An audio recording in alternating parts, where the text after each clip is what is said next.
सो hi hello everyone, बहुत बहुत स्वागत है आपका हमारे इस YouTube channel Lokesh sir notes पर।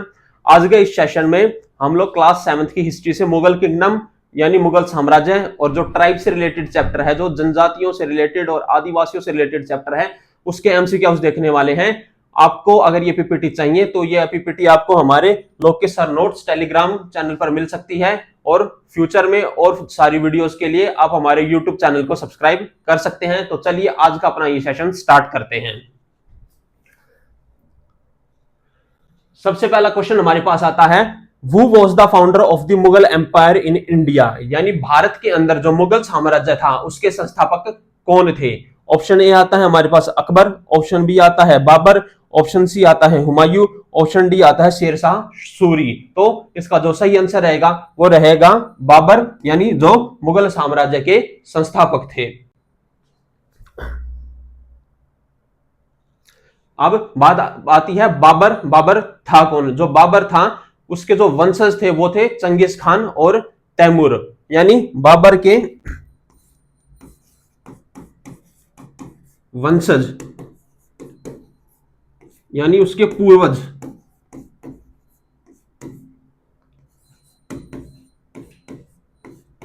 चंगेज खान और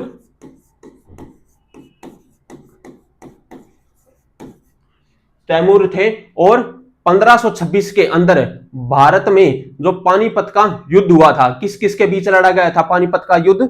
1526 के अंदर बाबर और इब्राहिम लोदी के बीच। यानी बाबर से रिलेटेड हमें यह याद रखना है कि जो बाबर के पूर्वज थे वो कौन थे? वो थे चंगेज खान और तैमूर। और जो बाबर ने पानीपत का युद्ध कब लड़ा था? 1526 में। और वो युद्ध किस किस के बीच हुआ था? वो युद्ध हुआ था इब्राहिम लोदी और बाबर के बीच में, जिसमें इब्राहिम लोदी की हार हुई थी। और इब्राहिम लोदी की हार के बाद ही जो मुगल साम्राज्य था उसकी नींव रखी गई थी। नेक्स्ट क्वेश्चन हमारे पास आता है, which battle mark the beginning of the Mughal empire? कौन सी लड़ाई मुगल साम्राज्य की शुरुआत मानी जाती है? यानी किस लड़ाई के बाद भारत के अंदर मुगल साम्राज्य की नींव रख दी गई थी? ऑप्शन ए आता है खानवा की लड़ाई, ऑप्शन बी आता है चौसा की लड़ाई, ऑप्शन सी आता है पानीपत की पहली लड़ाई और ऑप्शन डी आता है हल्दी घाटी की लड़ाई।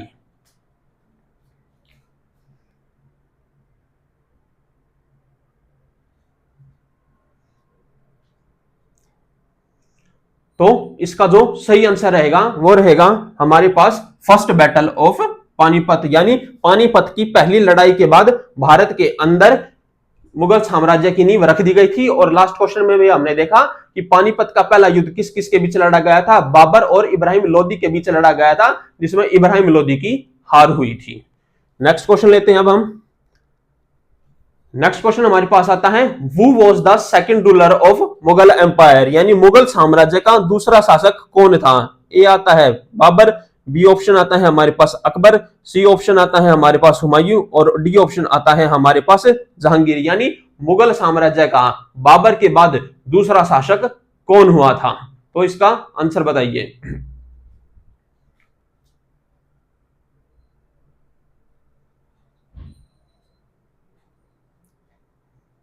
तो जो इसका सही आंसर रहेगा वो रहेगा हुमायूं। यानी सबसे पहले कौन हुआ? बाबर का बेटा हुआ हुमायूं और हुमायूं का बेटा हुआ अकबर। अकबर का बेटा हुआ जहांगीर।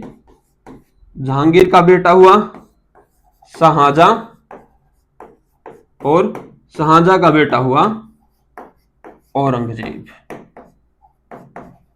तो इतना याद रखना है हमें कि जो प्रमुख शासक हुए हैं मुगल वंश के, सबसे पहले कौन हुआ? Babar.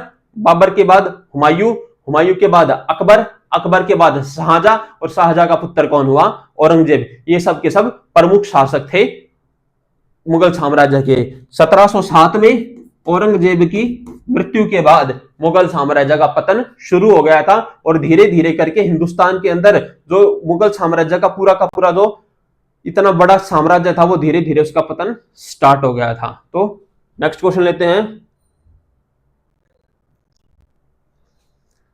What was the main reason for Humayun's defeat against Sher Shah Suri? जो हुमायूं और शेरशाह सूरी के बीच युद्ध हुआ था उसमें उसकी हार का मुख्य कारण क्या था? ऑप्शन ए आता है कमजोर सैन्य रणनीति, ऑप्शन बी आता है सहयोगियों की कमी, ऑप्शन सी आता है शेरशाह का बेहतर प्रशासन, और ऑप्शन डी आता है हमारे पास ये सब के सब ऑप्शंस। तो इसका आंसर बताइए।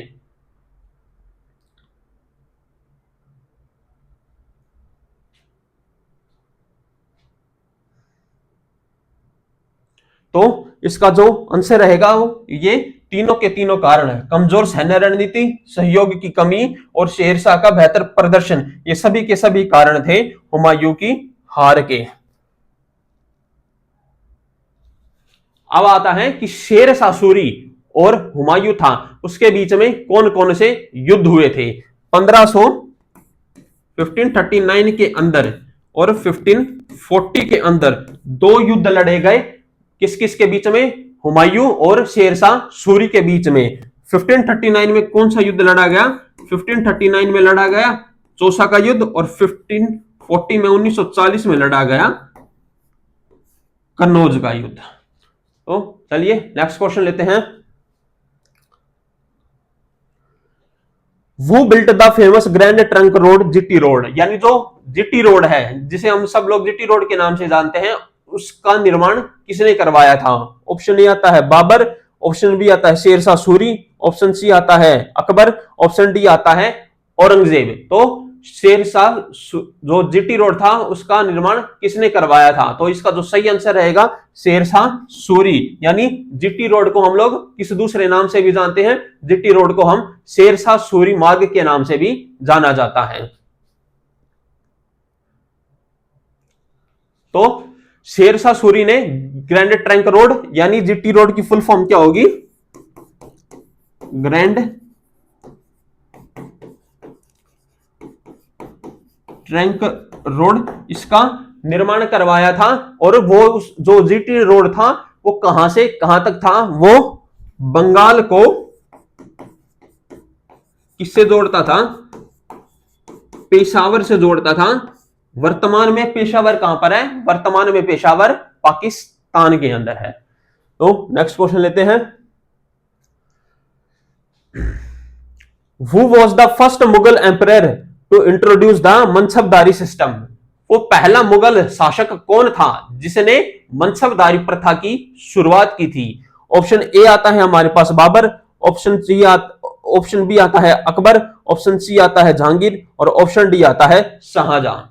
तो इसका आंसर बताइए।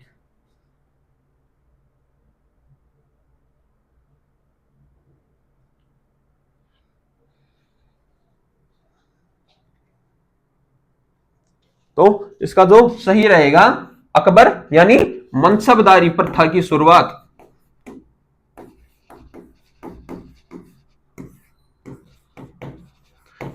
किसके द्वारा की गई थी?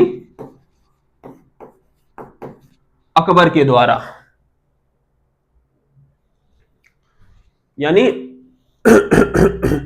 अकबर था वो मनसबदारी प्रथा के थ्रू करना क्या चाहता था? जो उसका सैन्य, जो उसका जो मिलिट्री का और जो उसका एडमिनिस्ट्रेशन, जो प्रशासन का काम था, उसे इफेक्टिव तरीके से ऑर्गेनाइज करना चाहता था, यानी उसकी एफिशिएंसी थी और बढ़ाना चाहता था मनसबदारी सिस्टम के तहत।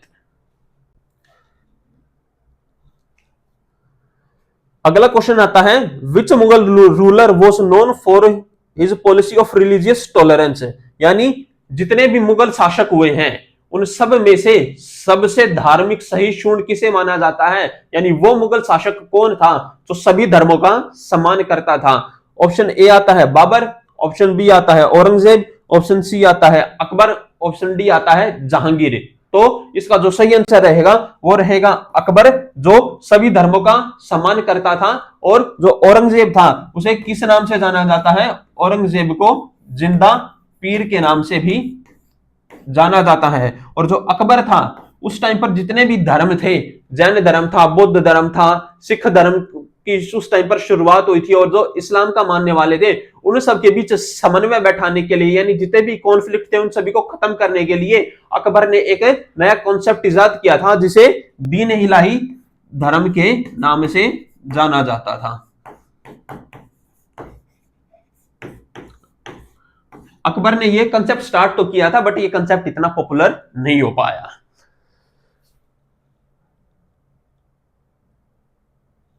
नेक्स्ट क्वेश्चन हमारे पास आता है विच मुगल रूलर बिल्ट दी ताजमहल, यानी किस मुगल शासक के द्वारा ताजमहल का निर्माण करवाया गया था। ऑप्शन ए आता है अकबर, शाहजहां, औरंगजेब, जहांगीर। तो इसका तो हमें सबको पता है कि इसका आंसर क्या रहेगा, इसका आंसर रहेगा शाहजहां। और किसकी याद में बनवाया गया था ताजमहल? ताजमहल बनवाया गया था मुमताज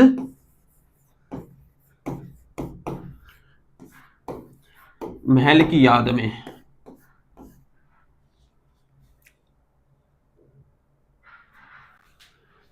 नेक्स्ट क्वेश्चन हमारे पास आता है who was the last Mughal emperor, आखिरी मुगल शासक कौन था? अकबर द्वितीय, बहादुर शाह जफर द्वितीय, आलम शाह द्वितीय, औरंगजेब। तो आखिरी मुगल शासक कौन था, यानी किस शासक के शासन के बाद जो मुगल साम्राज्य था वो पूरे तरीके से खत्म हो गया था। तो इसका जो सही आंसर रहेगा वो रहेगा बहादुर शाह द्वितीय।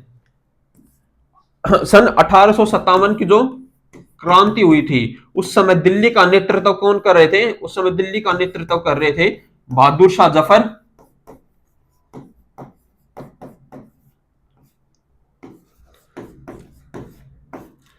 ये बात हम सब लोग जानते हैं कि जो 1857 की क्रांति थी वो असफल रही थी। उसके बाद क्या किया था, जो अंग्रेज थे उन्होंने बहादुर शाह जफर को गिरफ्तार करके जेल में डाल दिया था। और वो जेल कहां पर थी? वो जेल थी रंगून के अंदर। और रंगून वर्तमान में कहां है?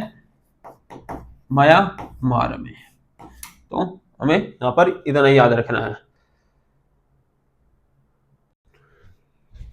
अगला क्वेश्चन हमारे पास आता है हु इंट्रोड्यूस दी जब्ती सिस्टम फॉर रेवेन्यू कलेक्शन, यानी राजस्व संग्रह के लिए जब्ती सिस्टम की शुरुआत किसने की थी? ऑप्शन ए आता है अकबर, ऑप्शन बी आता है औरंगजेब, ऑप्शन सी आता है जहांगीर और ऑप्शन डी आता है बाबर। तो इसका जो सही आंसर रहेगा वो रहेगा हमारे पास अकबर।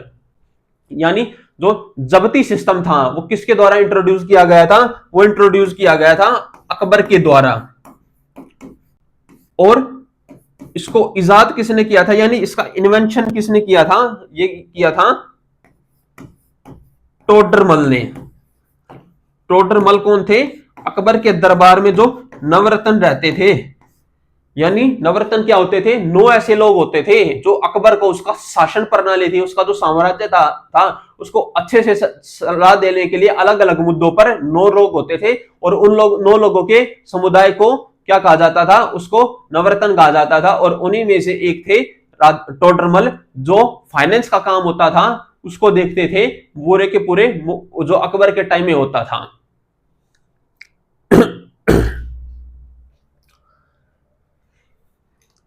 नेक्स्ट क्वेश्चन हमारे पास आता है in which language was Akbarnama written, जो अकबरनामा किताब है वो किस भाषा के अंदर लिखी गई है?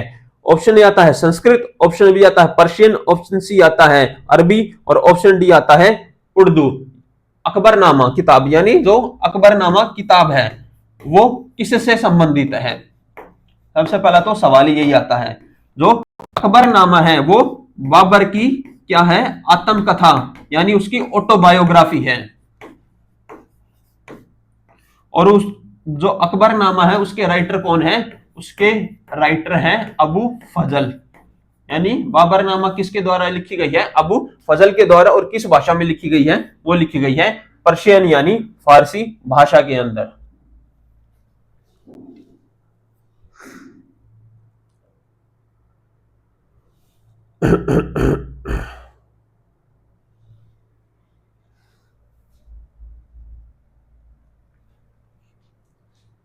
नेक्स्ट क्वेश्चन हमारे पास आता है कि किस मुगल शासक के द्वारा जो सती प्रथा थी उस पर बैन लगा दिया गया था? Option A Akbar, option B Babur, option C Aurangzeb और ऑप्शन डी जहांगीर। तो इसका जो सही आंसर रहेगा वो रहेगा अकबर। अकबर ने क्या कर दिया था? इसको वॉलेंट्री कर दिया था। वॉलेंट्री मतलब अब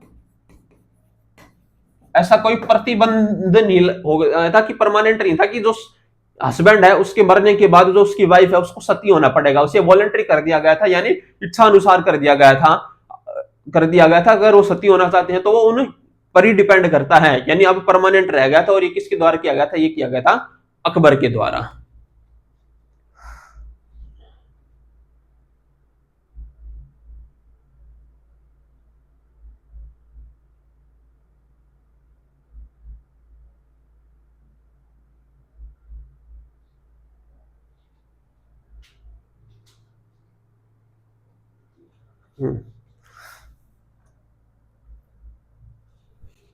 तो ये हमने देखा कि अकबर था, सबसे पहले उसने सती प्रथा को खत्म करने की शुरुआत की थी, बट उसके बाद जो सती प्रथा है उसको पूर्ण रूप से खत्म करने का श्रेय किसे जाता है? राजा राम मोहन को। यानी Raja Ram Mohan Roy played a key role in its complete abolition, यानी जो राजा राम मोहन रॉय थे उसने सती प्रथा को पूर्ण रूप से खत्म करने में एक महत्वपूर्ण भूमिका निभाई थी। नेक्स्ट क्वेश्चन आता है हमारे पास, वो among the following was not part of Akbar Navratna, यानी जो अकबर के नवरत्न थे उनमें से कौन इनमें से उसका हिस्सा नहीं था? ऑप्शन ए आता है बीरबल, ऑप्शन बी आता है तानसेन, ऑप्शन सी आता है अबू फजल, ऑप्शन डी आता है शेरशाह सूरी। तो जो बीरबल था वो भी नवरत्न था, वो किससे रिलेटेड काम देखता था? वो देखता था फाइनेंस से रिलेटेड काम। जो तानसेन था, तानसेन का संबंध किससे है? संगीत से है। जो अबू फजल है, अबू फजल क्या थे? एक कवि यानी राइटर थे। तो इसका जो सही आंसर रहेगा शेरशाह सूरी, यानी जो शेरशाह सूरी थे वो अकबर के नवरत्न थे, उसका हिस्सा नहीं थे। शेरशाह सूरी की लड़ाई किससे हुई थी? शेरशाह सूरी की लड़ाई हुई थी हुमायूं से। और शेरशाह सूरी ने क्या किया था? शेरशाह सूरी ने जीटी रोड का निर्माण किया था। और जीटी रोड कहां से कहां तक है? जीटी रोड बंगाल से पेशावर तक को जोड़ता है। और वर्तमान में पेशावर कहां पर है? वर्तमान में पेशावर पाकिस्तान के अंदर है।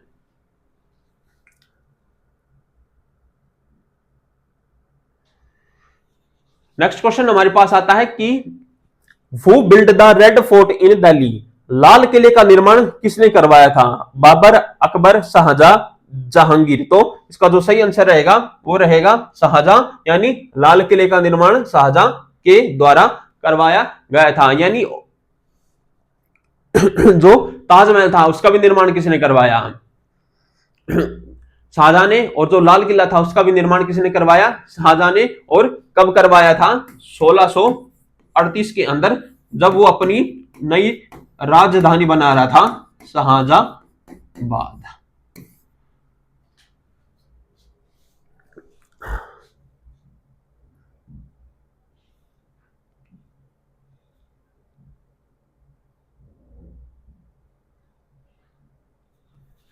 नेक्स्ट क्वेश्चन हमारे पास आता है, the peacock throne was taken to Persia by whom, जो मयूर सिंहासन था वो फारस यानी पर्शिया कौन लेकर गया था?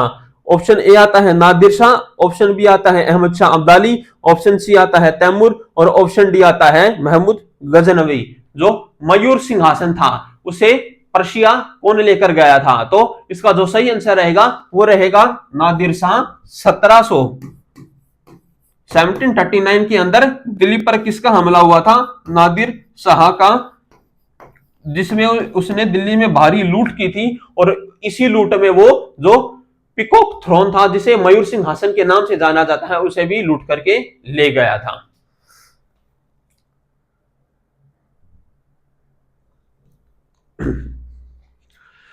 नेक्स्ट क्वेश्चन हमारे पास आता है, who was the Mughal emperor during the revolt of 1857? जब 1857 की क्रांति हुई उस टाइम पर मुगल साम्राज्य था उसका शासक कौन था? ऑप्शन ए अकबरादित्य, ऑप्शन बी बहादुर शाह जफर द्वितीय, ऑप्शन सी शाह आलम द्वितीय, ऑप्शन डी औरंगजेब। तो इसका आंसर हम पहले ही देख चुके हैं कि जब 1857 की क्रांति हुई थी उस टाइम पर दिल्ली का नेतृत्व कौन कर रहे थे? उस टाइम पर दिल्ली का नेतृत्व कर रहे थे बहादुर शाह जफर। तो इसका जो सही आंसर रहेगा वो रहेगा बहादुर शाह द्वितीय। और 1857 की क्रांति हुई थी वो असफल हुई थी, और क्रांति असफल होने के बाद अंग्रेजों ने बहादुर शाह जफर को गिरफ्तार कर लिया और उसी के साथ जो मुगल साम्राज्य था उसकी समाप्ति हो गई, उसका पूरे तरीके से पतन हो गया और बहादुर शाह जफर को गिरफ्तार करके कहां भेज दिया गया, रंगून में की जेल में भेज दिया गया था।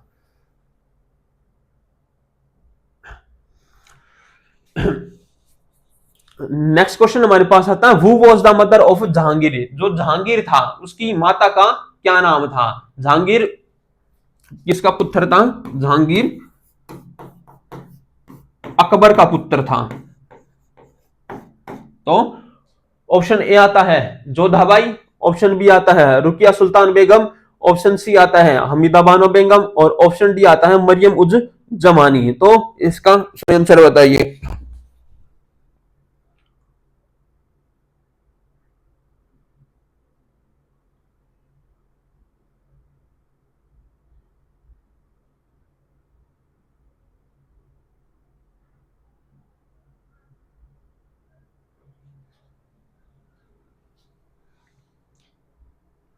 तो इसका जो सही रहेगा वो रहेगा मरियम उज जमानी, जो कि अकबर की वाइफ थी, वो जहांगीर की माता थी और वो क्या थी, वो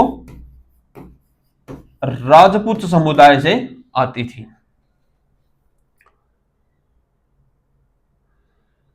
यही है Mariam uz Zamani, also known as Jodhabai, was the Rajput wife of Akbar and the mother of Jahangir. Next question हमारे पास आता है, which ruler issued the coin rupee for the first time, जो रुपया था उससे सबसे पहली बार किस शासक के द्वारा जारी किया गया था। ऑप्शन ए आता है बाबर, ऑप्शन बी आता है अकबर, ऑप्शन सी आता है शेरशाह सूरी और ऑप्शन डी आता है जहांगीर। यानी जो रुपया था वो सबसे पहली बार किसके द्वारा जारी किया गया था, किस शासक के द्वारा जारी किया गया था। तो इसका जो सही आंसर रहेगा वो रहेगा शेरशाह सूरी, इसी ने सबसे पहली बार रुपये के सिक्के जारी किए थे।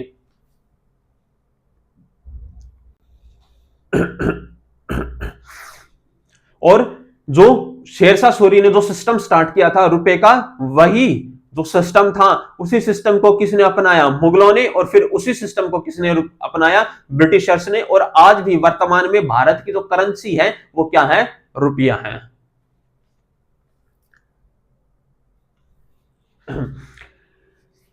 नेक्स्ट क्वेश्चन आता है हमारे पास, who built the Bibi ka Maqbara also known as the Taj Mahal of the Deccan, जो बीबी का मकबरा है जिसे दक्कन का यानी साउथ इंडिया का, दक्षिण भारत का ताजमहल कहा जाता है, उसका निर्माण किसके द्वारा करवाया गया था। ऑप्शन ए आता है औरंगजेब, ऑप्शन बी आता है अकबर, ऑप्शन सी आता है शाहजहां और ऑप्शन डी आता है आजम शाह। तो इसका आंसर देख के बताइए।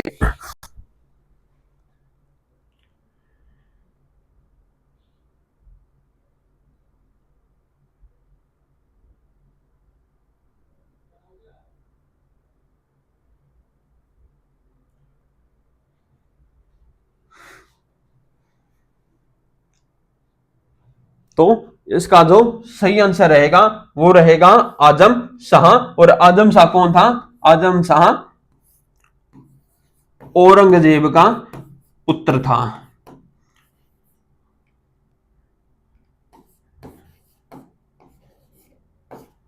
जो बीबी का मकबरा था वो किसकी तर्ज पर बनाया गया था, वो ताजमहल की तर्ज पर बनाया गया था, बट जो ताजमहल था उसका साइज बहुत बड़ा था और जो बीबी का मकबरा है उसका साइज बहुत छोटा था in comparison to Taj Mahal.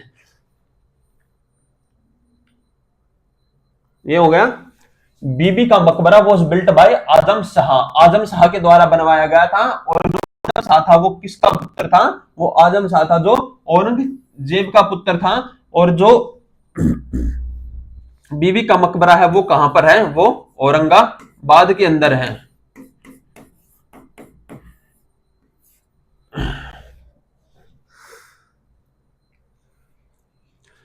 Next question हमारे पास आता है, what was the capital of Mughal before Shah Jahan moved to Delhi. Shah Jahan ने जो अपनी राजधानी थी उसको ट्रांसफर किया था दिल्ली में, उससे पहले मुगलों की राजधानी क्या थी। ऑप्शन ए आता है आगरा, ऑप्शन बी आता है लाहौर, ऑप्शन सी आता है फतेहपुर सिकरी और ऑप्शन डी आता है अजमेर। तो इसका जो सही आंसर रहेगा वो रहेगा आगरा। जो फतेहपुर सिकरी थी उसको अपनी राजधानी किसने बनाया चाहा था, अकबर ने इसको अपनी राजधानी बनाना चाहा था, बट फतेहपुर सीकरी के अंदर पानी की बहुत कमी थी, इसकी वजह से फतेहपुर सीकरी को अकबर अपनी परमानेंट राजधानी नहीं बना पाया। और शाहजहां ने जो अपनी राजधानी बनाई थी दिल्ली के अंदर, कब बनाई थी? 1638 के अंदर, और उसे किस नाम से जाना जाता था? शाहजहांबाद के नाम से जाना जाता था।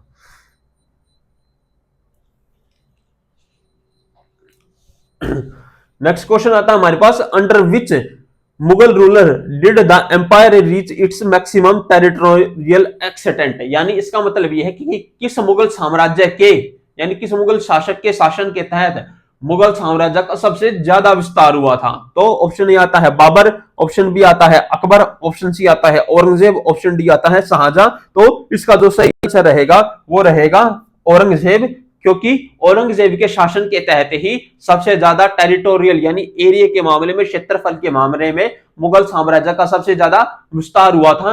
और जो औरंगजेब था उसने काफी लंबे समय तक शासन किया था, और जो औरंगजेब था उसकी मृत्यु कब हुई थी? 1707 में, यानी 90 साल की उम्र में उसकी मृत्यु हुई थी। और जो औरंगजेब था उसने लगभग 50 साल तक शासन किया था।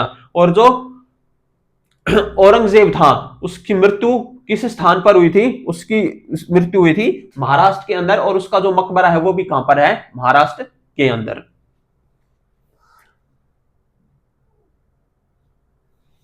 यानी जो औरंगजेब था उसका शासनकाल कब से कब रहा है? औरंगजेब का शासनकाल रहा है 1658 से लेकर 1707 तक। और उसने अपने शासन में कौन किन स्थानों को कंकर किया था, कहां कहां पर हमला बोलकर उसे अपने शासन में मिलाया था?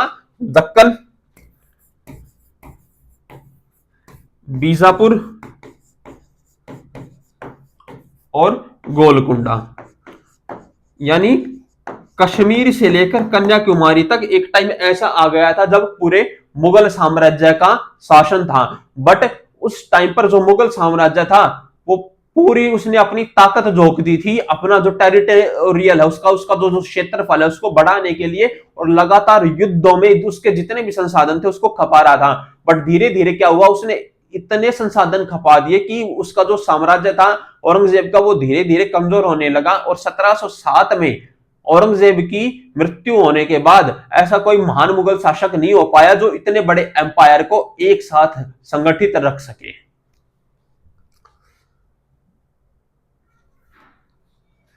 नेक्स्ट क्वेश्चन हमारे पास आता है, which Mughal emperor faced a rebellion from his son Khusro, किस मुगल सम्राट को अपने पुत्र खुसरो के द्वारा विद्रोह का सामना करना पड़ा था? ऑप्शन ए आता है जहांगीर, ऑप्शन बी आता है औरंगजेब, ऑप्शन सी आता है शाहजहां, और ऑप्शन डी आता है अकबर। तो जो इसका सही आंसर रहेगा वो रहेगा जहांगीर। जो जहांगीर था उसे एक विद्रोह का सामना करना पड़ा था अपने पुत्र खुसरो की तरफ से, और ये जो विद्रोह हुआ था कब हुआ था? 1606 के अंदर। नेक्स्ट क्वेश्चन हमारे पास आता है, which Mughal emperor is known for its love of art and painting, यानी वो कौन सा मुगल शासक था जिसे वास्तुकला से बहुत ज्यादा प्रेम था, यानी चित्रकला, पेंटिंग, इन सब से बहुत ज्यादा प्रेम था? ऑप्शन ए आता है औरंगजेब, ऑप्शन बी आता है जहांगीर, ऑप्शन सी आता है बाबर, और ऑप्शन डी आता है हुमायूं। तो जो इसका सही आंसर रहेगा वो रहेगा जहांगीर, जिसे पेंटिंग से बहुत ज्यादा प्यार था।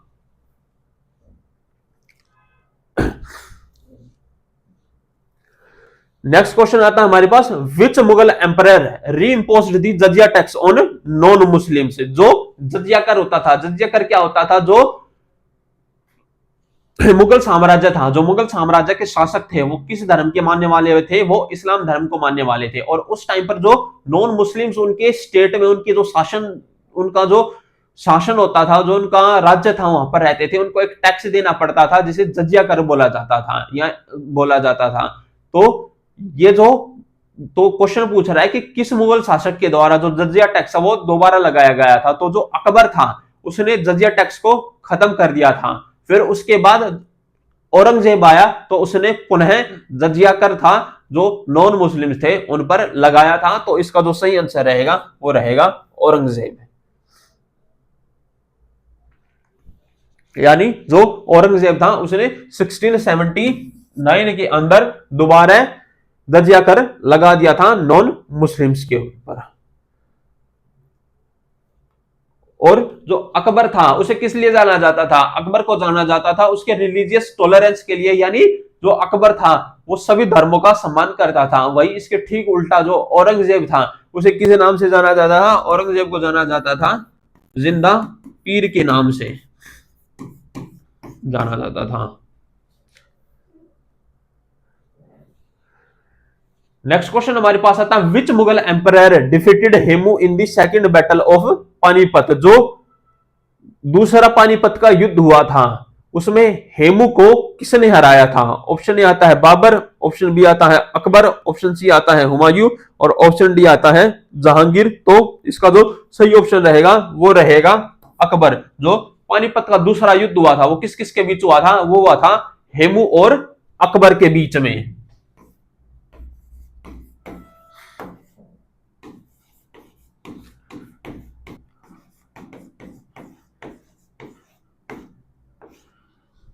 और उस टाइम पर जो हेमू था उस टाइम पर जो अकबर और हेमू के बीच में जो युद्ध हुआ था पानीपत का, उसमें क्या हुआ था? जो हेमू था वो एक हाथी पर बैठा था ऊंचे स्थान पर, और एक तीर था उसके बिल्कुल ठीक यहां पर जाके लगा था, और उस एक छोटे से तीर ने पूरा जो हिंदुस्तान था उसकी पूरी की पूरी किस्मत बदल दी। जो हेमू था उसे हम कह सकते हैं कि वो एक टाइप से आखिरी हिंदू शासक था भारत का। और उस टाइम पर जो अकबर था उसकी भी ज्यादा उम्र नहीं थी, अकबर की उम्र 14-15 साल थी। जो उसका सेनापति था उस टाइम पर वो उस पूरे के पूरे युद्ध का नेतृत्व कर रहा था। और जो उस टाइम पर मुगल साम्राज्य था, जो अकबर था उसने तो इंडिया को छोड़कर बाहर जाने का मन भी बना लिया था, बट उस एक तीर ने पूरे के पूरे इंडिया की, पूरे के पूरे हिंदुस्तान की किस्मत बदल के रख दी। और उस टाइम पर मुगल साम्राज्य इतना ताकत हुआ आगे चल करके कि अगले 300 350 साल तक भारत पर सिर्फ और सिर्फ मुगल साम्राज्य का ही शासन रहा।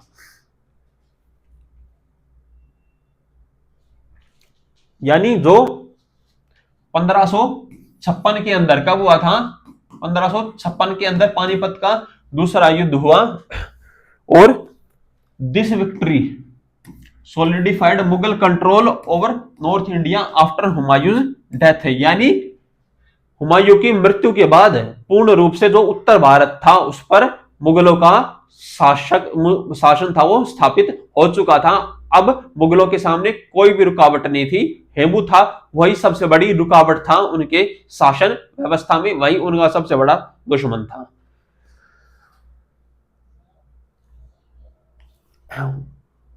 What was the name of the Akbar revenue minister? Akbar का जो राजस्व मंत्री था वो कौन था? तो हम पहले भी देख चुके हैं अकबर के दरबार में नवरत्न थे। राजस्व क्या होता है? राजस्व का मतलब होता है फाइनेंस, और फाइनेंस का काम कौन देता था अकबर के दरबार में? तो इसका सही आंसर रहेगा टोडर मल। ये तय की जगह तय आएगा टोडर मल।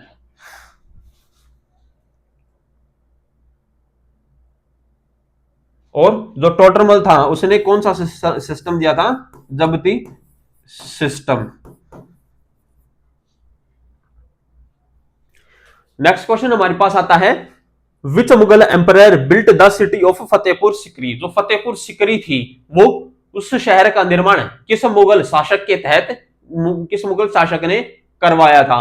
ऑप्शन ए आता है शाहजहां, ऑप्शन बी आता है अकबर, ऑप्शन सी आता है जहांगीर और ऑप्शन डी आता है औरंगजेब। जो फतेहपुर सिकरी है उसका निर्माण अकबर के द्वारा करवाया गया था, पर जो फतेहपुर सिकरी थी उसके शहर के अंदर बहुत ज्यादा पानी की कमी थी, तो इसकी वजह से जो फतेहपुर सिकरी थी वो कभी भी परमानेंट शहर नहीं बन पाया, और उस शहर को और वहां से अकबर को अपने शासन को स्थानांतरित करना पड़ा था। यानी अकबर बिल्ट फतेहपुर सिकरी इन 1517, यानी फतेहपुर सिकरी का निर्माण कब करवाया गया? 1570 के अंदर। और इस शहर का निर्माण किस लिए करवाया गया था? एक सूफी संत थे जिनका क्या नाम था? सलीम चिश्ती, उनका सम्मान करने के लिए इस शहर का निर्माण करवाया गया था।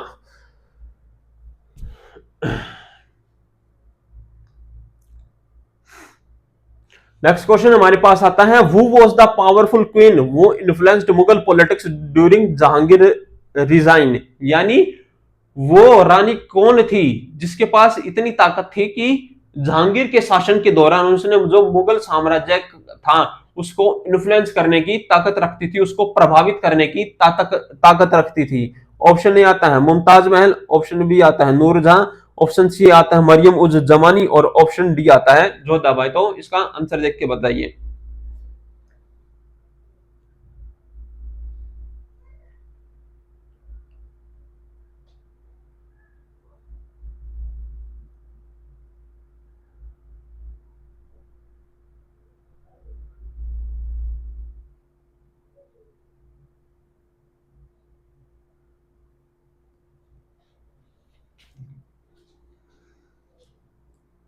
तो इसका जो सही आंसर रहेगा नूर जहां, और जो नूर जहां कौन थी, नूर जहां जहांगीर की पत्नी थी जिसके पास इतनी असीम ताकत थी कि वो मुगल साम्राज्य के जितने भी निर्णय होते थे उनको प्रभावित करने की ताकत रखती थी।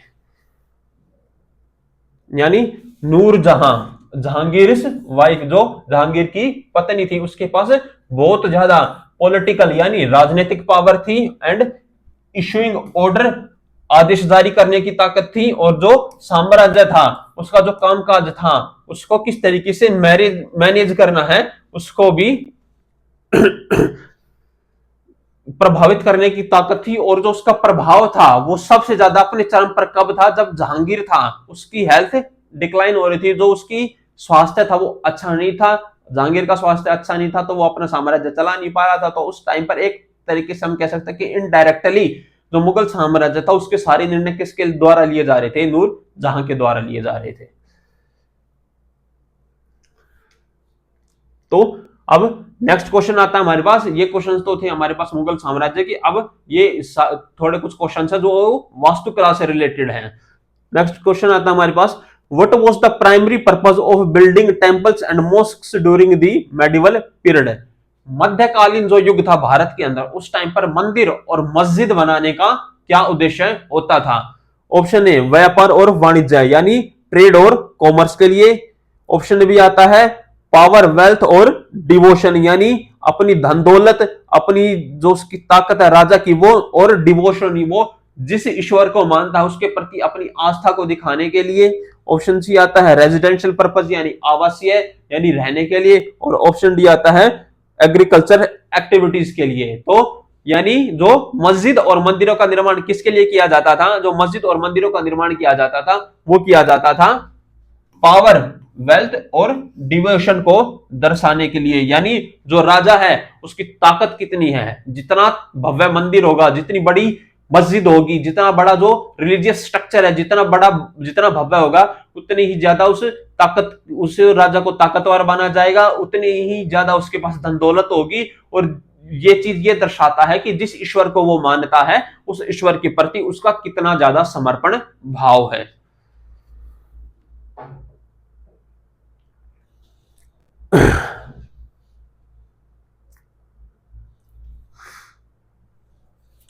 नेक्स्ट क्वेश्चन हमारे पास आता है, which architectural style use horizontal beams placed on vertical columns.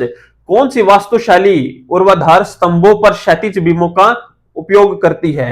Option B आता है मेहराबी, ऑप्शन बी आता है टेबिएटेड, ऑप्शन सी आता है गोथिक और ऑप्शन डी आता है बारोक। तो इसका जो सही आंसर रहेगा वो रहेगा टेबिएट।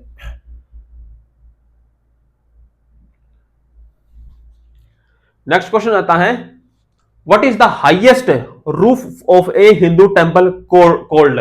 यानी जो मंदिर होता था, ये जो मंदिर होता था इसकी जो सबसे ऊपरी जो हिस्सा है उसे किस नाम से जाना जाता था। ऑप्शन ए आता है गुंबद, ऑप्शन बी आता है शिखर, ऑप्शन सी आता है मेहराब, ऑप्शन डी आता है मीनार। यानी जो मंदिर होता है उसकी जो चोटी होती है, जो उसका सबसे ऊपरी हिस्सा होता है उसे किस नाम से जाना जाता है, उसे शिखर नाम से जाना जाता है।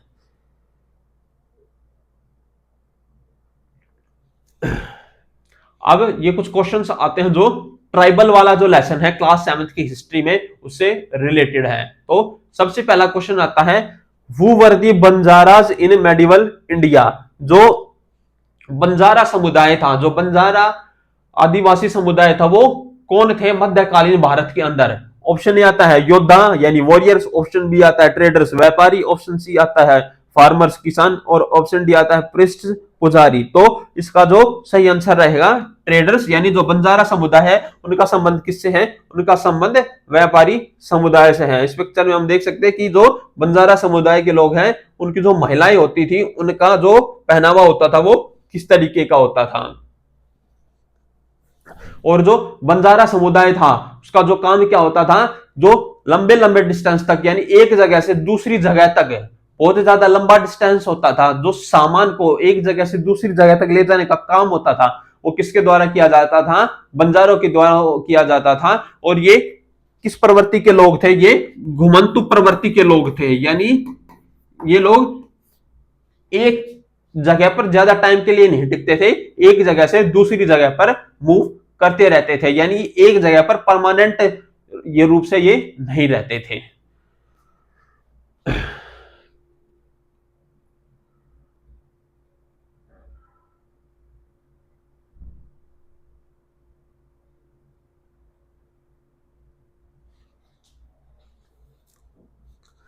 नेक्स्ट क्वेश्चन हमारे पास आता है, which tribe was influential in Punjab during the 13th and 14th century.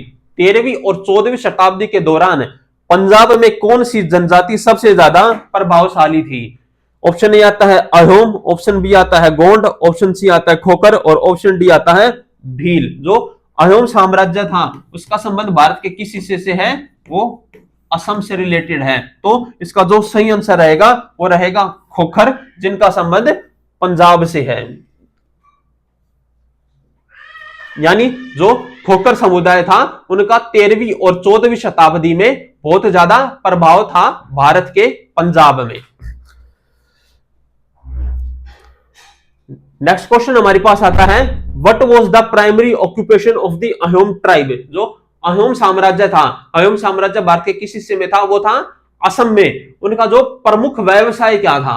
Option A आता है कृषि, ऑप्शन बी आता है व्यापार, ऑप्शन सी आता है मछली पकड़ना, और ऑप्शन डी आता है धातु कार्य। तो इसका जो सही आंसर रहेगा वो रहेगा कृषि, जो अहोम साम्राज्य का मुख्य कार्य था। और जो अहोम साम्राज्य था उसकी स्थापना कहां पर हुई थी? उनका जो परमानेंट मतलब वो किस जगह पर रहते थे? वो रहते थे ब्रह्मपुत्र घाटी में। भाई कोई भी घाटी होती है वहां पर मिट्टी कैसी होती है? उपजाऊ यानी फर्टाइल। और उपजाऊ मिट्टी है तो उपजाऊ मिट्टी में एग्रीकल्चर कैसी होगी? खेती कैसी होगी? बहुत अच्छी होगी। तो उनका जो मुख्य व्यवसाय था अहोम साम्राज्य का वो खेती था। नेक्स्ट क्वेश्चन आता है हमारे पास, which community is known for their expertise in cattle rearing and trading. वो समुदाय कौन था जिनका पशुपालन में और व्यापार में विशेषज्ञता थी, यानी वो पशुपालन में एक्सपर्ट्स थे। ऑप्शन ए आता है भील, ऑप्शन बी आता है गोंड, ऑप्शन सी आता है बंजारा, और ऑप्शन डी आता है अहोम्स। तो इसका जो सही आंसर रहेगा वो रहेगा बंजारा समुदाय था, जो इनकी बहुत एक्सपर्टीज थी पशुपालन में और जो व्यापार था उस मामले में। नेक्स्ट क्वेश्चन हमारे पास आता है, जो गोंड जनजाति थी उनका मुख्य रूप से जो निवास था वो भारत के किस हिस्से में था? नॉर्थ ईस्ट, उत्तर पूर्व, नॉर्थ ईस्ट यानी जो 7 सिस्टर स्टेट्स हैं मिजोरम, मेघालय, असम, असम ये सब के सब स्टेट्स। बी सेंट्रल इंडिया, मध्य भारत यानी मध्य प्रदेश, ये सब स्टेट्स आ गए। नॉर्थ वेस्ट यानी उत्तर पश्चिम, और ऑप्शन डी आता है साउथ इंडिया, दक्षिण भारत में तमिलनाडु, कर्नाटका, ये स्टेट। तो जो गोंड जनजाति थी उनका भारत के किस हिस्से से संबंध है? तो इसका जो आंसर रहेगा वो रहेगा मध्य भारत। जो गोंड जनजाति है वो प्रमुख रूप से भारत के मध्य प्रदेश,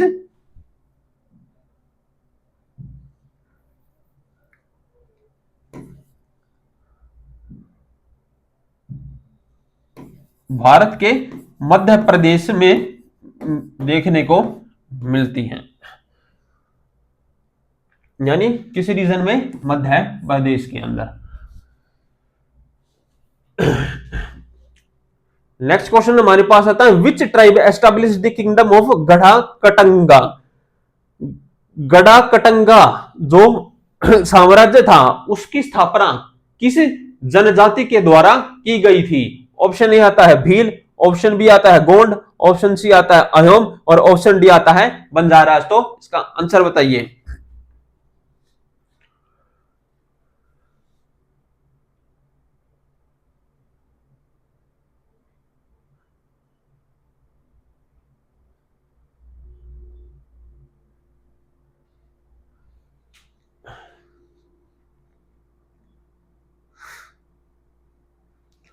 तो भाई इसका जो सही आंसर रहेगा वो रहेगा गोंड समुदाय। और गोंड समुदाय में एक बहुत ही प्रसिद्ध शासक यानी रानी हुई है, जिन्हें हम जानते हैं किस नाम से, रानी दुर्गावती के नाम से,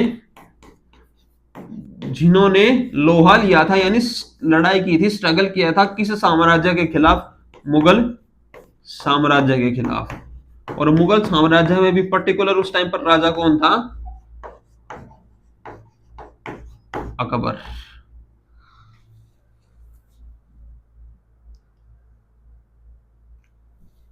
नेक्स्ट क्वेश्चन आता है हमारे पास, what was the main source of income of for tribal chief.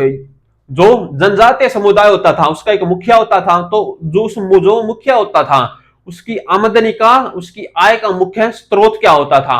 Option A आता है व्यापार, ऑप्शन बी आता है कृषि, ऑप्शन सी आता है ग्रामीणों से कर लेना और ऑप्शन डी आता है हैंडीक्राफ्ट हस्तशिल्प। तो इसका जो सही आंसर रहेगा वो रहेगा ट्रिब्यूट फ्रॉम विलेजर्स यानी ग्रामीणों से कर वसूलना। जो मुखिया होता था, जो चीफ होता था उस टाइम पर, जनजातीय समुदाय कोई भी जो कबीला होता था उसका जो चीफ होता था उसकी आमदनी का मुख्य सोर्स क्या था, ग्रामीणों से कर वसूलना।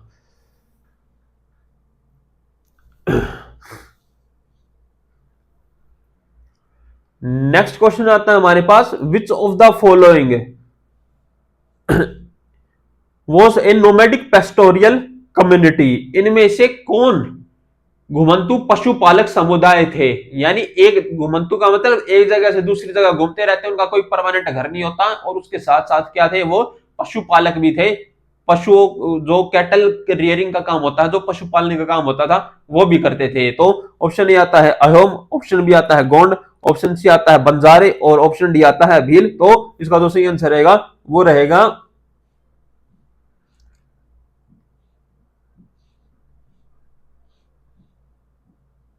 बंजारा समुदाय।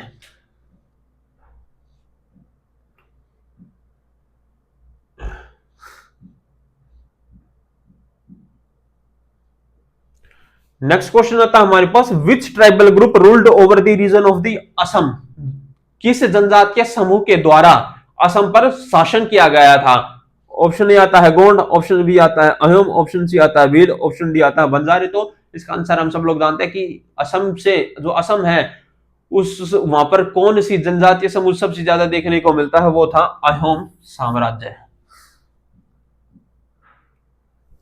और दो अहोम अहोम थे वो कहां से कहां पर माइग्रेट हुए थे, वो म्यांमार से। कहां पर आए थे,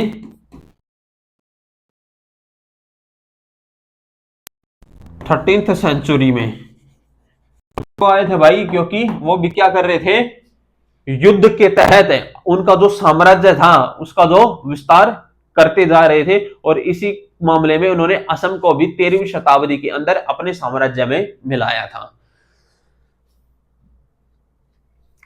नेक्स्ट क्वेश्चन हमारे पास आता है, the Ahoms introduced which new administration system. जो अहोम साम्राज्य था उन्होंने किस नए प्रशासनिक प्रणाली की शुरुआत की थी। ऑप्शन बी ए आता है मनसबदारी सिस्टम, ऑप्शन बी आता है पाइक सिस्टम, ऑप्शन सी आता है इक्ता प्रणाली और ऑप्शन डी आता है जागीरदारी प्रणाली। तो इसका जो सही आंसर रहेगा वो रहेगा पाइक सिस्टम। पाइक सिस्टम के तहत क्या कर दिया गया था, जो मेल होते थे उन सभी का मिलिट्री में सर्विस देना क्या कर दिया गया था, परमानेंट कर दिया गया था।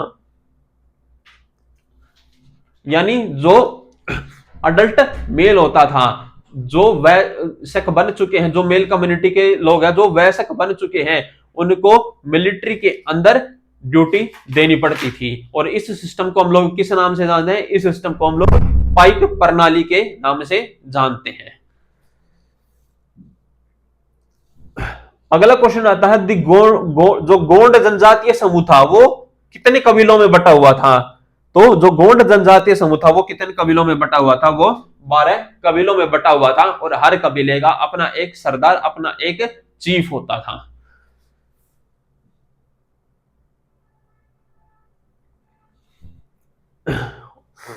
नेक्स्ट क्वेश्चन आता है Who was the famous Gond ruler of गड़ा कटंगा? गड़ा कटंग का जो साम्राज्य था उनमें से कौन इनमें एक प्रमुख शासक था? ऑप्शन ए आता है रानी दुर्गावती, ऑप्शन बी आता है राजा मानसिंह, ऑप्शन सी आता है राजा गोपाल राय और ऑप्शन डी आता है बख्त बुलंद। तो इसका आंसर बताइए भाई।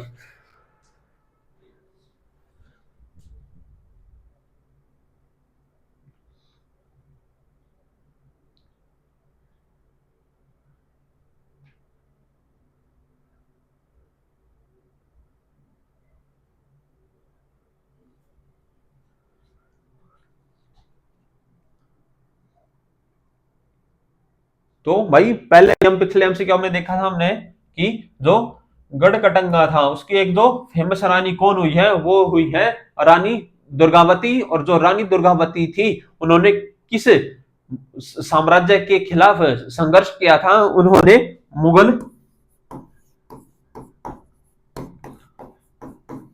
साम्राज्य के खिलाफ संघर्ष किया था। और जो मुगल साम्राज्य का सेनापति था आसफ खान, उसने 1564 में रानी दुर्गावती को हरा दिया था। तो हम देख सकते हैं रानी दुर्गावती, ठीक है, और उनको किसने हराया था? आसफ खान ने 1564 के अंदर। नेक्स्ट क्वेश्चन हमारे पास आता है what was the main economic activity of tribal people? जो जनजातीय समूह होते थे उनकी मुख्य आर्थिक गतिविधि क्या होती थी? यानी जो उनकी इनकम का सोर्स था वो क्या होता था? ऑप्शन ए व्यापार, ऑप्शन बी कृषि और शिकार, ऑप्शन सी आता है धातु कार्य और ऑप्शन डी आता है टीचिंग शिक्षण। तो इसका जो सही आंसर रहेगा वो रहेगा कृषि और शिकार। जितने भी उस टाइम पर जो जनजातीय समुदाय होते थे वो सब के सब किस काम में सम्मिलित होते थे? वो सब के सब या तो खेती करते थे या फिर शिकार करने का काम करते थे। नेक्स्ट क्वेश्चन आता है हमारे पास विच मुगल एम्परर एनेक्स्ड गड़ा कटंगा? जो गड़ा कटंगा था यानी रानी दुर्गावती का जिससे संबंध था, किस मुगल शासक ने गड़ा कटंगा को जीता था? ऑप्शन ए आता हमारे पास बाबर, ऑप्शन बी आता हुमायूं, ऑप्शन सी आता अकबर, ऑप्शन डी आता है जहांगीर। तो इसका जो सही आंसर रहेगा अकबर। अकबर ने 1564 के अंदर गड़ा कटंगा को जीता था और रानी दुर्गावती की इसमें हार हुई थी। नेक्स्ट क्वेश्चन आता हमारे पास what was the main reason for conflicts between tribes and settled communities? तो भाई दो प्रकार के लोग होते थे, एक तो होते थे जनजातीय समूह, ठीक है, जो जंगलों के अंदर रहते थे, इधर से उधर घूमते रहते थे यानी घुमंतु प्रवृत्ति के लोग थे। और एक होती थी सेटल कम्युनिटीज यानी वो लोग जो एक परमानेंट जगह पर यानी गांव या शहर के अंदर रहते थे। तो उनके बीच में जो संघर्ष होता था, जो कॉन्फ्लिक्ट विवाद होता था, उसका मुख्य कारण क्या होता था? ऑप्शन ए आता है भूमि और संसाधन, ऑप्शन सी आता है धार्मिक भिन्नताएं, ऑप्शन सी आता है भाषा की बाधाएं और ऑप्शन डी आता है व्यापार नीतियां। तो इसका जो सही आंसर रहेगा वो रहेगा लैंड और रिसोर्सेज। भाई जो आदिवासी समुदाय है वो जंगल होता था उसको भगवान की तरह ट्रीट करते थे, उसे अपना इष्ट मानते थे, ठीक है। और उस टाइम पर जो सेटल्ड कम्युनिटीज होती थी, जो शहरों के अंदर रहने वाले लोग थे, वो क्या करते थे? जंगलों की कटाई करते थे ताकि वहां पर खेती की जा सके। उसके बाद हमने देखा धीरे धीरे जैसे अंग्रेज भी भारत में आए उस टाइम पर उनका भी संघर्ष हुआ आदिवासियों के साथ, जो जनजातीय समूहों के साथ। किस बात पर संघर्ष हुआ? क्योंकि अंग्रेज जंगलों से जो खनिज पदार्थ थे वो निकालना चाहते थे। और आज भी ये चीज हमें देखने को मिलती है कि जो जनजातीय समुदाय है, जो आदिवासी समुदाय है, उन्हें उनकी जगह से निकाला दिया जाता है, हटा दिया जाता है, जस्ट बिकॉज हम लोग वहां से नेचुरल रिसोर्सेज हैं, जो खनिज संसाधन है, उनको निकालना चाहते हैं। और इसी चीज को लेकर के ये संघर्ष चलता रहता था, जो आज तक बरकरार है। तो जो सेटल्ड कम्युनिटीज होती थी, जो एक जगह पर निवास करने वाले लोग थे, वो लैंड यानी भूमि, वाटर यानी जल, और जो फॉरेस्ट जो जंगल के संसाधन होते थे, उनका इस्तेमाल करना चाहते थे, पेड़ों को काटना चाहते थे, तो ताकि वहां पर खेती की जा सके और जो लकड़ी थी उससे सामान बनाया जा सके। इन सभी चीजों को लेकर के उनके बीच में कॉन्फ्लिक्ट होते थे। नेक्स्ट क्वेश्चन आता है हमारे पास, जो अहोम साम्राज्य था उसके संस्थापक कौन थे? ऑप्शन ए आता है रुद्र सिंह, ऑप्शन बी आता है सुहंगमुंग, ऑप्शन सी आता है चाओलिंग सुखापा, और ऑप्शन डी आता है पुरंदर सिंह। तो भाई इसका आंसर देख के बताइए, इसका आंसर क्या रहेगा?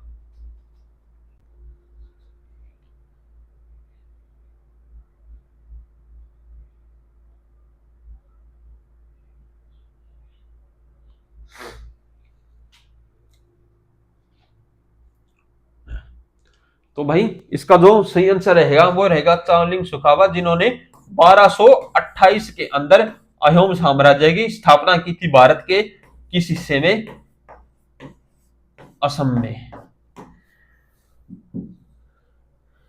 ये देख सकते हैं 1228 में। और ये फोटो कहाँ है? असम के अंदर कौन सा प्रसिद्ध वन है, फॉरेस्ट रिजर्व्स है? Kaziranga national park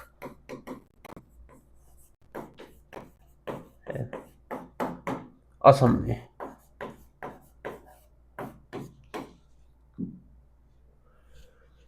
next question आता है हमारे पास, कौन सा ऐसा जनजातीय समूह था जिसे गुरिल्ला वॉरफेयर के लिए जाना जाता था?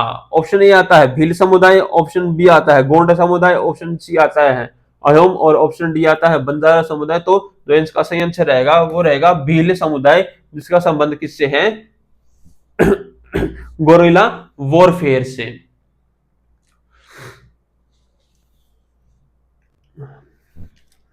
नेक्स्ट क्वेश्चन आता है हमारे पास, why were tribal societies considered different from main stream society? यानी जो जनजातीय समूह होते थे, जो आदिवासी होते थे, वो उनको अलग क्यों माना जाता था? जो मुख्य धारा के लोग होते थे, मुख्य धारा के लोग कौन? जो परमानेंट एक जगह रहते थे, जो शहरों के अंदर, गांवों के अंदर रहते थे, वो उनको जनजातीय समुदाय से क्यों अलग माना जाता था? ऑप्शन ए आता है उनकी जो अनूठी परंपराएं थी, जो उनके यूनिक ट्रेडिशंस थे। ऑप्शन बी आता है उनकी अपनी भाषाओं के कारण। ऑप्शन सी आता है they lived in forest and hills, वो क्योंकि वो पहाड़ों और जंगलों में रहते थे। और ऑप्शन डी आता है ऑल ऑफ द अबो। तो इसका जो सही आंसर रहेगा वो रहेगा ऑल ऑफ द अबो, यानी जो आदिवासी समुदाय होते थे उनकी अपनी अनूठी परंपराएं होती थी। जो परमानेंट सेटल लोग हैं उनके कंपेयर में उनकी अपनी भाषा होती थी। और जो आदिवासी समुदाय, जो जनजातीय समुदाय था, वो लोग सिर्फ और सिर्फ जंगलों में और पहाड़ों में रहना पसंद करते थे। और वो इस बात को बिल्कुल बर्दाश्त नहीं कर सकते थे कि जो उनका ये जंगल है और जो पहाड़ है, जो वन्य संसाधन है, उनमें कोई किसी भी तरह का हस्तक्षेप करे, उनको कोई भी नुकसान पहुंचाए।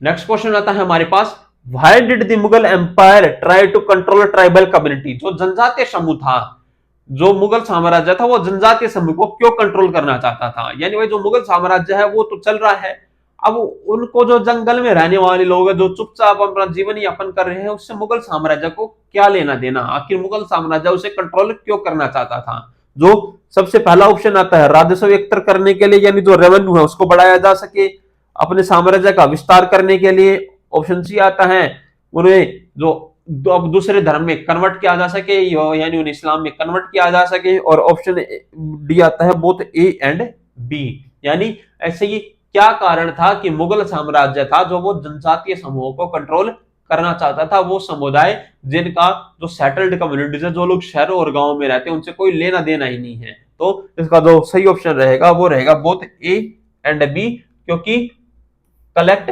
रेवेन्यू, जो मुगल साम्राज्य था वो जंगलों के थ्रू क्या कर सकते थे, जंगलों के थ्रू भाई लकड़ियां काट सकते, क्या कर सकते थे, अपना जो टैक्स कलेक्शन है, जो उनके स्टेट का रेवेन्यू है उसे बढ़ा सकते थे, और जो अपना एम्पायर है, उनका जो साम्राज्य है, उनके जो साम्राज्य का क्षेत्रफल है, एरिया है, उसे भी और एक्सपेंड कर सकते थे।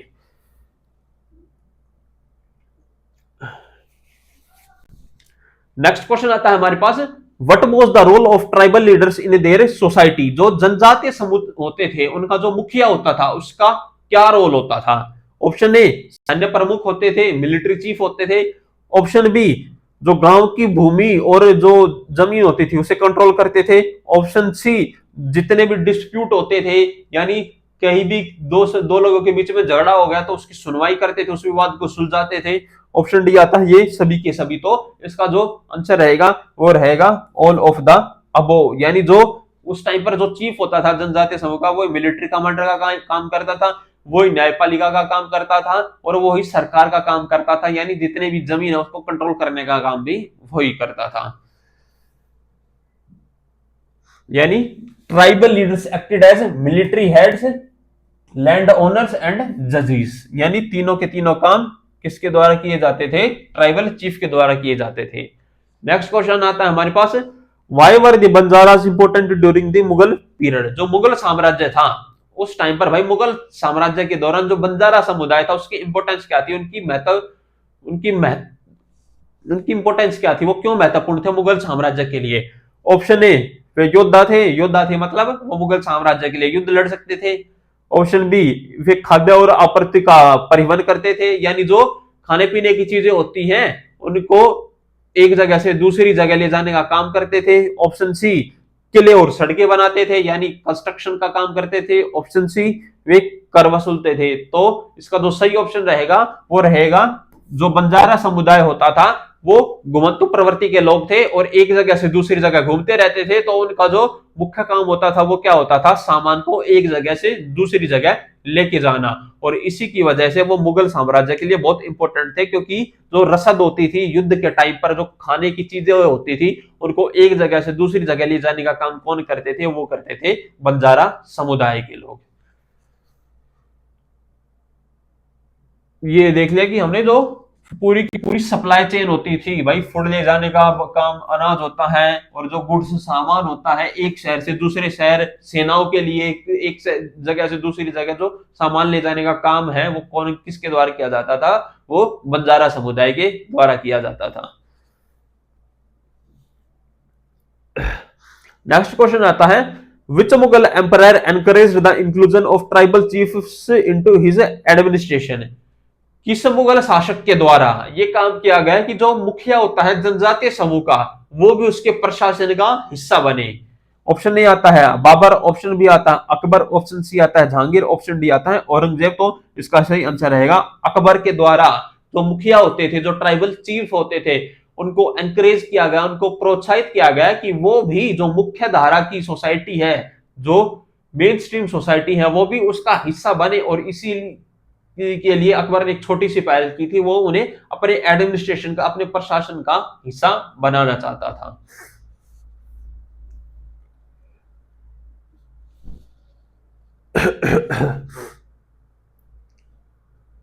और भाई अकबर ऐसा क्यों करना चाहता था, क्योंकि जो ट्राइबल चीफ थे वो अगर उनको प्रशासन में अगर कोई पद मिल जाएगा तो इससे क्या रहेगा, वो राजा के प्रति वफादार रहेंगे, और जो लगातार कॉन्फ्लिक्ट होते रहते थे मुगल साम्राज्य के बीच और आदिवासियों के बीच वो भी कम हो जाएंगे। तो जो कॉन्फ्लिक्ट कम होंगे तो जो युद्ध होते थे उनकी संभावनाएं कम होंगी, युद्ध होने की संभावनाएं कम होंगी, तो जो संसाधन है वो भी कम खर्च होंगे। और इसका डायरेक्टली फायदा किसको मिलेगा, जो राजा होता था, जो उसका साम्राज्य होता था, उसको मिलेगा।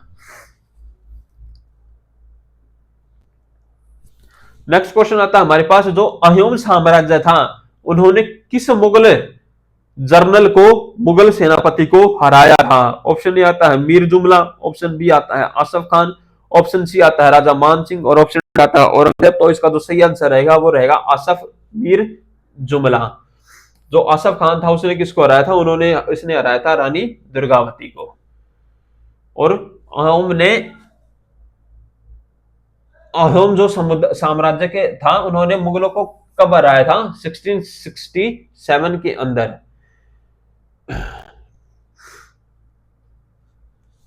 यानी जो अहम समुदाय था ना, उन्होंने मुगलों के खिलाफ इतना रेजिस्टेंस किया था, इतनी लड़ाइयां लड़ी थी कि जो मुगल साम्राज्य थे ना, वो कभी असम को जीत ही नहीं पाए।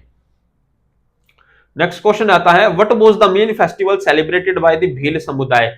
जो भील समुदाय है उनका मुख्य त्योहार कौन है? ऑप्शन ए आता है दिवाली, होली, भगोरिया और बिहू। तो इसका जो सही आंसर रहेगा वो रहेगा भगोरिया। दिवाली हम जानते हैं अक्टूबर नवंबर में बनाई जाती है, होली फागुन की पूर्णिमा को बनाई जाती है, और ऑप्शन डी आता है बिहू। बिहू का संबंध किस स्टेट से है? बिहू का संबंध असम से है, जो कि एक, ठीक है। होली का, होली पता नहीं भाई फागुन मास पूर्णिमा कब बनाई जाती है, इसमें लेकर कंफ्यूजन है, बट जो मेन फेस्टिवल था भील समुदाय का वो था भगोरिया। और इसके अंदर क्या होता था, वो ये फोटो के जरूर देख सकते हैं, जिसमें वो म्यूजिक डांस करते थे और जो उनकी कुछ रीति रिवाज होते थे उनका पालन करते थे। What was the main occupation of the Bhil tribe. जो भील समुदाय के लोग थे उनका मुख्य व्यवसाय क्या था? कृषि और शिकार करना, धातु कार्य करना यानी मेटल से रिलेटेड काम करना, बुनाई का काम करना और मछली पकड़ना। तो सीधी सी बात है, जो जनजातीय समुदाय था वो मेनली किस काम में इन्वॉल्व होते थे? खेती और शिकार करने में।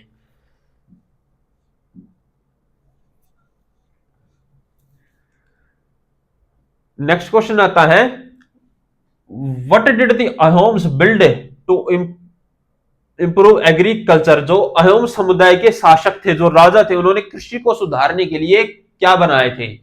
नहरें और तटबंध, कुएं और तालाब, बावड़िया और पवन चक्कियां। तो जो अहोम साम्राज्य के राजा थे उन्होंने क्या बनाए थे? उन्होंने नहरें और तटबंध का निर्माण करवाया था, ताकि कृषि को और सुचारू रूप से किया जा सके।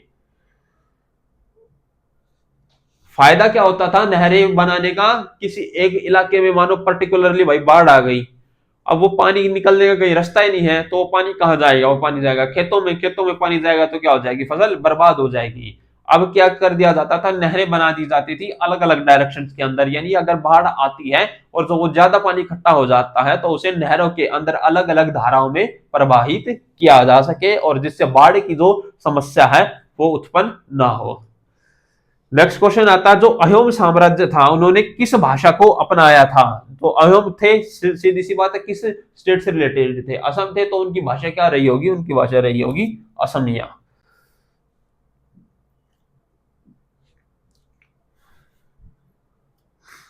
अब आता है, जो जनजातीय समुदाय होता था उनकी जो शासन प्रणाली होती थी वो किस प्रकार की होती थी? लोकतांत्रिक प्रकार की, वंशागुनित प्रकार की, ऑप्शन सी आता है कबीले आधारित, और ऑप्शन डी आता है नौकरशाही प्रशासन यानी ब्यूरोक्रेटिक एडमिनिस्ट्रेशन। तो जो जनजातीय समुदाय होता था वो किस में बटा हुआ था? वो होता था कबीलों में बटा हुआ। और इसका जो सही आंसर रहेगा कबीला आधारित शासन। और एक एमसीक्यू हमने देखा था और एनसीईआरटी में जो पूछा जाता है कि जो गोंड समुदाय है वो कितने कबीलों में बटा हुआ था? वो बटा हुआ था 12 कबीलों के अंदर।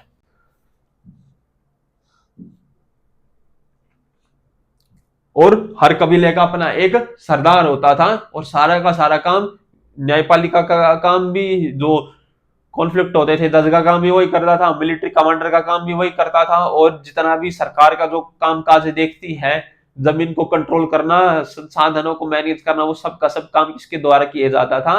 जो जनजातीय समुदाय होता था का मुखिया होता था, जो कबीले का मुखिया होता था, उसके द्वारा किया जाता था। नेक्स्ट क्वेश्चन आता है, which tribal community is known for its expertise in archery. Archery का मतलब होता है तीरंदाजी। किस जनजातीय समूह को उसकी महारत के लिए जाना जाता है? किसके अंदर? तीरंदाजी के अंदर। ऑप्शन ए आता है भील, ऑप्शन बी आता है अहोम, ऑप्शन सी आता है गोंड, और ऑप्शन डी आता है बंजारा समुदाय। तो जो इसका सही आंसर रहेगा वो रहेगा भील समुदाय, जिसे आर्करीज के लिए, तीरंदाजी के लिए जाना जाता है। और भाई साहब तीरंदाजी अच्छी है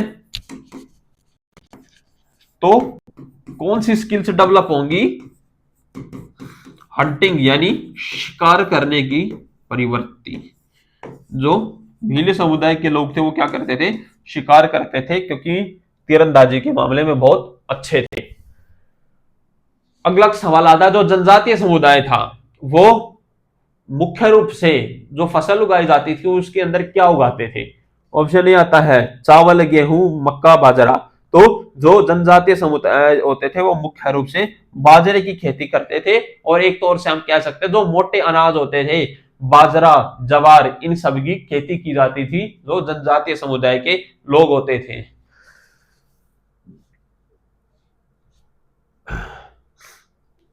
बार्ले, पल्सीज, पल्सीज माने दालें, और बाजरा, यानी अलग अलग ज्योग्राफिकल कंडीशंस, भौगोलिक क्षेत्रों के हिसाब से जो चीज उपयुक्त होती थी, जो चीज अच्छी होती थी, उसकी खेती की जाती थी, और मुख्य रूप से जो मोटे अनाज होती है उन्हीं की खेती की जाती थी।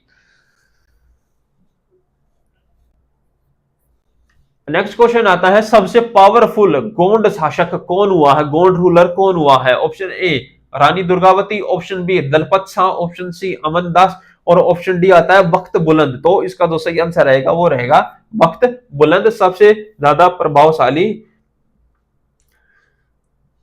शासक हुआ है। और जो रानी दुर्गावती थी उनका भी संबंध किससे आता है, उनका भी संबंध गोंड समुदाय से आता है।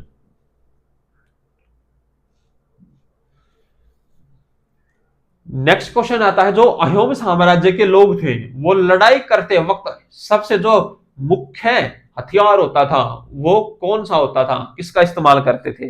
तलवार, बंदूक, धनुष और बाण, और तोप। तो इसका जो सही आंसर रहेगा धनुष और बाण का इस्तेमाल किया जाता था अहोम साम्राज्य के द्वारा युद्ध के मैदान में। नेक्स्ट क्वेश्चन आता है what was the role of women in tribal societies. जो महिलाएं होती थी उनका जनजातीय समूहों में क्या भूमिका होती थी। ऑप्शन ए राज्यों पर शासन करती थी, यानी जो कबीला होता था उसकी चीफ होती थी।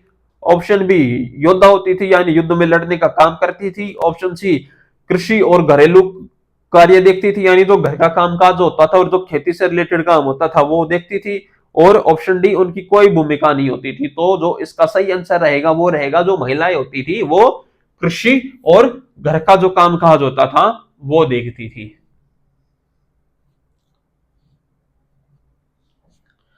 नेक्स्ट क्वेश्चन आता है why did tribal society not follow the वर्ण सिस्टम। जो वर्ण समुदाय होता था, यानी जो हिंदू सोसाइटी के अंदर जो वर्ण सिस्टम है, जो चतुर्वर्ण सिस्टम है, ब्राह्मण, क्षत्रिय, वैश्य, शूद्र, जो ये सिस्टम होता था उसे जो ट्राइबल समुदाय था, जो जनजातीय समूह था, वो क्यों नहीं मानता था।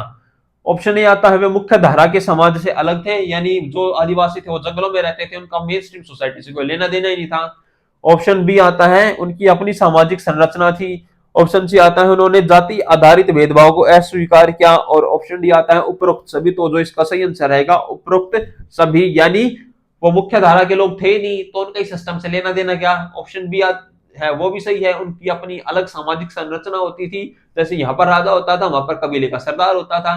और ऑप्शन सी यानी जो वर्ण सिस्टम था उसके अंदर क्या होता था, सारा काम एक जो वर्ण सिस्टम स्टार्ट किया गया था उसमें क्या था, वो कर्म के आधार पर था, बट धीरे धीरे क्या हो गया वो जन्म के आधार पर हो गया। तो क्या हुआ उससे जो जाति के आधार पर भेदभाव लोगों के बीच में वो स्टार्ट होने लगा। तो उन्होंने क्या किया, उन्होंने इस सिस्टम को रिजेक्ट कर दिया है, स्वीकार कर दिया। तो इस ये तीनों के तीनों ऑप्शन सही रहेंगे।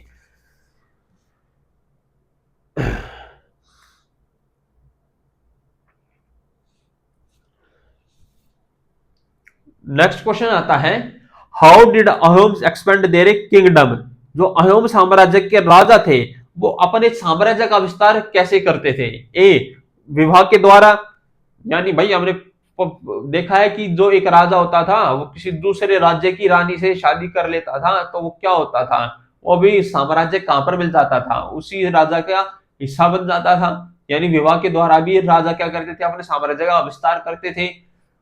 ऑप्शन भी आता है अन्य जनजातियों को जीतकर, यानी उन पर हमला किया और फिर उन्हें अपने अधीन कर लिया, उन्हें अपने उनका जो क्षेत्रफल था, जो भूभाग था, उसे अपने अंडर ले लिया। और बाय डेवलपिंग स्ट्रॉन्ग आर्मीज, मजबूत सेनाएं बनाकर। और ऑप्शन डी आता बोथ बी एंड सी दोनों। तो इसका जो सही आंसर रहेगा वो रहेगा बी भी सही रहेगा और सी भी सही रहेगा, बाय डेवलपिंग स्ट्रॉन्ग आर्मीज, यानी एक मजबूत आर्मी होगी, मजबूत सेना होगी तो राजा होगा वो अपने साम्राज्य का विस्तार कर सकता है, और जो दूसरी जनजातियां होती थी उन पर हमला करके उनको अपने अधीन कर सकता है, उनको अपने साम्राज्य का हिस्सा बना सकता था।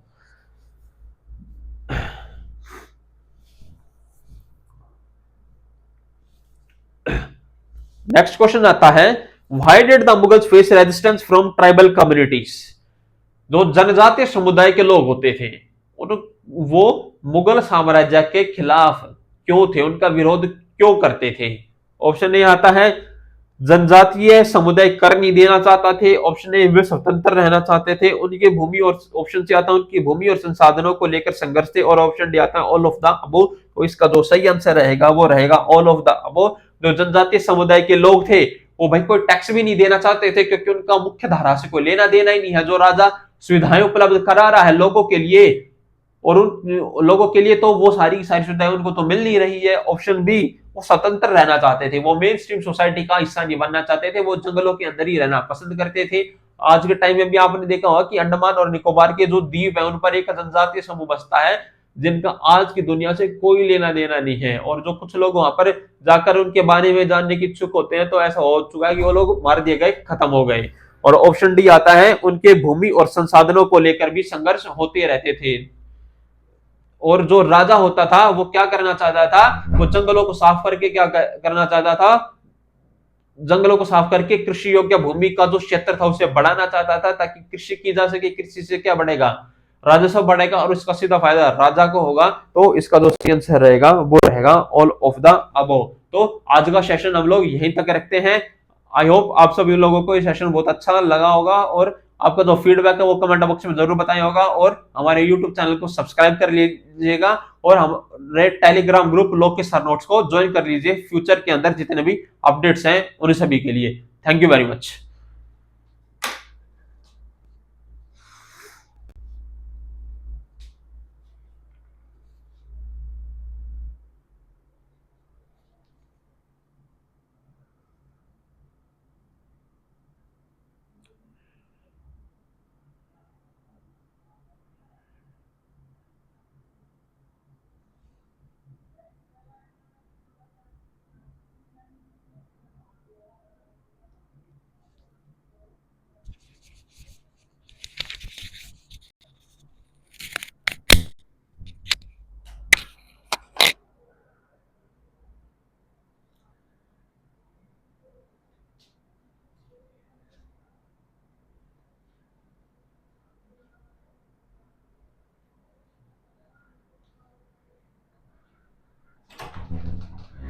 सर एंड कर दो